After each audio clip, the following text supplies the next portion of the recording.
हुज़ैफ़ा साहब, ये जो मोहसिन नकवी साहब से मुलाकातों की ख़बरें आ रही हैं, पाकिस्तान तहरीक इंसाफ के रहनुमाओं की, सुहेल आफरीदी साहब की, पॉइंट ऑफ कंसर्न है ये आपके लिए? क्योंकि जो सुप्रीम कोर्ट में एक कंटेम्प्ट की पिटिशन भी आई है, उसमें भी नकवी साहब को नॉमिनेट नहीं किया पाकिस्तान तहरीक इंसाफ ने, लेकिन प्राइम मिनिस्टर शहबाज शरीफ साहब का उसमें नाम मौजूद है। तो इससे आप क्या इंटरप्रेट कर रहे हैं कि वहाँ पर इतना सॉफ्ट कॉर्नर है और तोपों का रुख आपकी तरफ है? तो क्या इंटरप्रिटेशन है इस पर आपकी? जी, बहुत शुक्रिया मुज़म्मिल साहब। मैं गुज़ारिश करूँ कि एक तो जो मैं बुनियादी तौर पर जिस कानून को हमने पढ़ा है, जिस लॉ को हमने पढ़ा, जिस जूरिस्प्रूडेंस की हम बात करते हैं, उसके मुताबिक तो जिस दिन भी ये तौहीन अदालत की दरख़्वास्त लगेगी अदालत में, अदालत यानी जिस दरख़्वास्त को इन्होंने ड्राफ्ट कर जमा कराया है, इसको उठाकर डस्टबिन में फेंक देगी। क्योंकि बुनियादी जो अदालती कवानीन हैं, या एक मुरवजा आईनी तरीका है, उसकी वायलेशन है कि जिस फरीक के खिलाफ ऑर्डर ही नहीं था मेन पिटीशन के अंदर, या जो फरीक रिस्पोंडेंट ही नहीं था, आपने कंटेम्प्ट में सिर्फ सियासी तौर पर उस पिटीशन को सर्कुलेट करने के लिए और मीडिया की अटेंशन सीख करने के लिए उसमें वजीर आजम को, अताउल्ला तारड़ साहब को, आजम नजीर तारड़ साहब को उसमें फरीक बना दिया। उसमें तो वही लोग फरीक बन सकते थे जिनके खिलाफ ऑर्डर था। और ये बेसिक प्रिंसिपल ऑफ लॉ की वायलेशन है कि nobody can be punish unheard. ये यानी बुनियादी ये नुक्ता है कि किसी बंदे को आप बगैर सुने सजा नहीं दे सकते। तो मुझे बताएं, किसी बंदे को बगैर सुने तौहीन कैसे लग सकती है उस पर? सिर्फ इन्होंने मीडिया के ऊपर ये चर्चा चलाने के लिए कि वजीर आजम के खिलाफ तौहीन अदालत हो गई है, हालांकि टेक्निकली जिनके खिलाफ प्रिंसिपल ऑर्डर था, सेक्रेटरी इंटीरियर, चेयरमैन सीडीए या जो कंसर्न लोग थे, वो उसमें मौजूद थे। अदालत जब देखेगी, अदालत उठाएगी और उसको उठाकर डस्टबिन में फेंक देगी। जाएं दोबारा नई पिटीशन ड्राफ्ट कर लेकर आए। वजीर आजम साहब प्रिंसिपल ऑर्डर में पार्टी नहीं थे, वजीर कानून पार्टी नहीं थे, अताउल्ला तारड़ पार्टी नहीं थे। और जहां तक बात है, असल जो बात है कानूनी नुक्ता, वो जाहिर है। बाकी आप देखेंगे पिटीशन जो ड्राफ्ट हुई है, ऊपर के रिस्पॉन्ड बिल्कुल ठीक है, चेयरमैन सीडीए, सेक्रेटरी इंटीरियर और बाकी नीचे एक दो लोग हैं। उसके बाद इन्होंने दरमियान में वजीर आजम साहब, फिर देन दो फेडरल मिनिस्टर को डाला। वो जाहिर है कि हम थोड़ी सी जरा 3 4 5 दिन इसको सियासी मकसद के लिए इस्तेमाल कर लें। हालांकि मिनिस्ट्री का कस्टोडियन सेक्रेटरी होता है, इसका ज्यादा रोशनी आमिर लियास राणा साहब भी डालेंगे कि प्रिंसिपल अकाउंटिंग अफसर सेक्रेटरी है। आपने अगर फॉर एग्जांपल लॉ मिनिस्ट्री को पार्टी भी बनाना है तो थ्रू हिज सेक्रेटरी पार्टी बनाया जाएगा। लेकिन जाहिर है जो मकसद कुछ और था, तो मैं समझता हूं कि नकवी साहब का नाम भी डाल देते तो वही उसका हशर होता जो तारड़ साहब या आजम नजीर तारड़ साहब के जो उन्हें फरीक बना के वज़ीर आज़म नहीं, ये बिल्कुल हुज़ैफ़ा साहब आप ठीक कह रहे होंगे, लेकिन हुज़ैफ़ा साहब मैं ये पूछ रहा हूँ कि चलें, आपने कहा कि सियासी नैरेटिव बनाने के लिए उन्होंने वज़ीर आज़म को नॉमिनेट कर दिया, तो इस नैरेटिव बनाने का जो अमल है, इसमें नकवी साहब का नाम क्यों नहीं है? मेरा क्वेश्चन तो ये है, आप इससे क्या मुराद ले रहे हैं? नहीं है ना, ना ना ना, वो इसलिए नहीं है, बता दे रहा हूँ ना, मैंने आपको बात का जवाब दिया है। टेक्निकली स्पीकिंग सेक्रेटरी इंटीरियर हो सकते हैं या मिनिस्टर इंटीरियर हो सकते हैं, प्राइम मिनिस्टर हो सकते हैं सेक्रेटरी इंटीरियर को निकाल देते। नहीं नहीं नहीं, मैं कुछ और बात कर रहा हूं। उन्होंने अगर देखिए अताउल्ला तारड़ साहब को बनाया फरीक, तो सेक्रेटरी तलात को नहीं बनाया। अगर वजीर कानून को बनाया है तो सेक्रेटरी कानून को नहीं बनाया। ठीक, इन्हीं मिनिस्ट्री ऑफ इंटीरियर में से टेक्निकली दो में से एक बंदा बनता, या सेक्रेटरी या मिनिस्टर। क्योंकि टेक्निकली जेन्युइन सेक्रेटरी नहीं बनना था, चेयरमैन सिटी ने बना था, वो तो बना चुके। तो मोहसिन नकवी साहब को इसलिए गैर जरूरी नहीं बनाया गया। अच्छा, बाकी इन्होंने अपनी, ताकि अगर अदालत नुक्ता भी रेस करे तो हम ये कह सकें थी हमने मिनिस्टर ऑफ इंटीरियर से सेक्रेटरी इंटीरियर को बनाया है। और ये जो बाकी दो नाम हमने ऐड किए इसलिए किए कि इन्होंने गुफ्तगू की थी और उस गुफ्तगू की रोशनी के अंदर कंटेम्प्ट लगती है। हालांकि ऐसा नहीं है, जब तक प्रिंसिपल ऑर्डर किसी बंदे के खिलाफ ना हो। मुझे आप अगर कोई ऑर्डर ही नहीं करते तो तौहीन कैसे होगी मेरे ऊपर? ऑर्डर आप करते हैं आमिर लियास राणा साहब को, तौहीन लगा दे मेरे ऊपर, ये तो ऐसे ही काम है।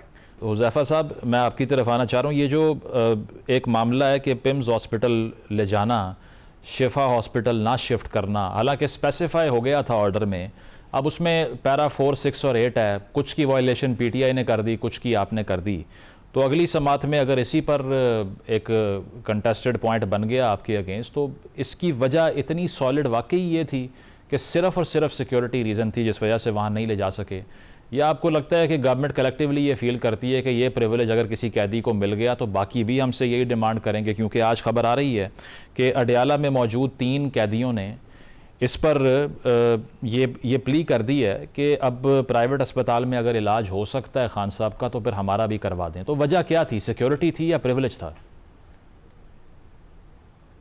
आमिर लियास राणा साहब ने दुरुस्त फरमाया कि यूसुफ गिलानी साहब के केस के अंदर नरगिस सेठी जो है वो बाकायदा जो प्रिंसिपल सेक्रेटरी थी गिलानी साहब की वो पेश हुई और बाकायदा तौर पर वो इनकारी हो गई खत लिखने के हवाले से। वो ज़ाहिर डायरेक्टली वज़ीर आज़म साहब को रिपोर्ट कर रही थी। उन्होंने वज़ीर आज़म साहब को नोटिस किया, बहुत ही सब्र तहम्मुल का मुज़ाहरा किया था और कई हियरिंग्स के बाद, कई माह की हियरिंग्स चलती रही, तब जाकर गिलानी साहब डिस्क्वालीफाई हुए थे। एक तो ये बात है, उससे बिल्कुल ममासलत नहीं होती।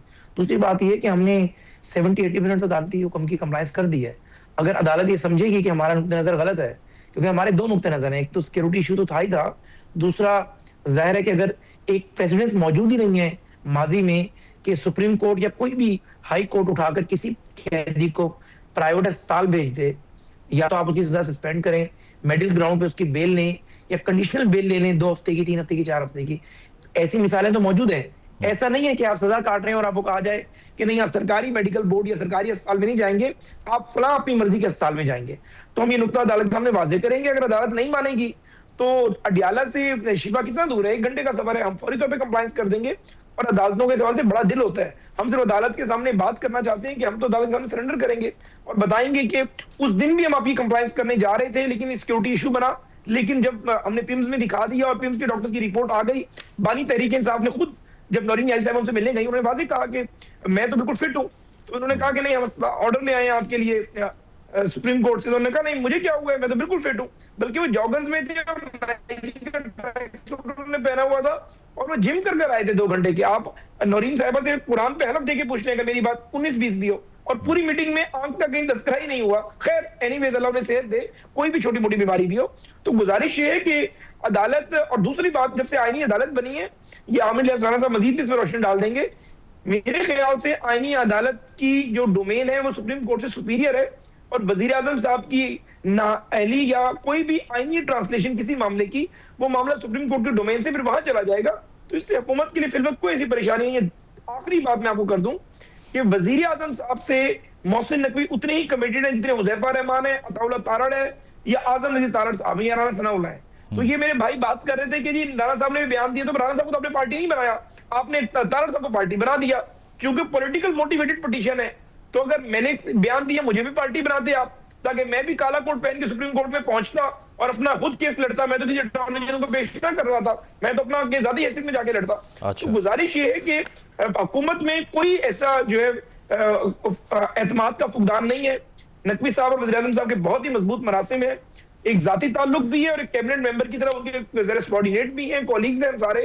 तो नकवी साहब का पूरा, मैं समझता हूं कि हुकूमत को साथ हासिल है और हुकूमत को भी नकवी साहब की मुकम्मल जो है वो सरपरस्ती और आशीर्वाद हासिल है।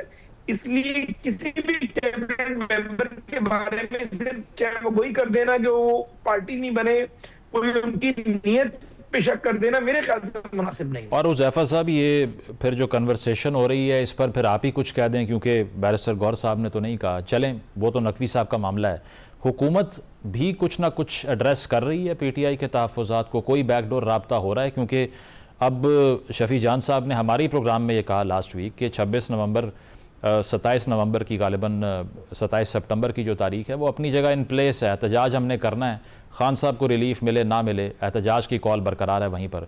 तो कोई बातचीत चल रही है आपकी हुज़ैफा साहब?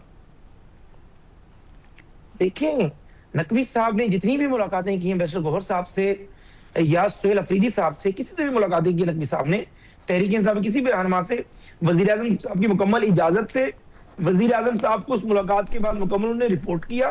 तो नकवी साहब जिससे भी मिलते हैं हमारी नुमाइंदगी करते हैं। और हुकूमत के बाकी वज़रा की भी, अयाज सादिक साहब स्पीकर हैं, उनकी भी मुलाकातें जारी रहती हैं।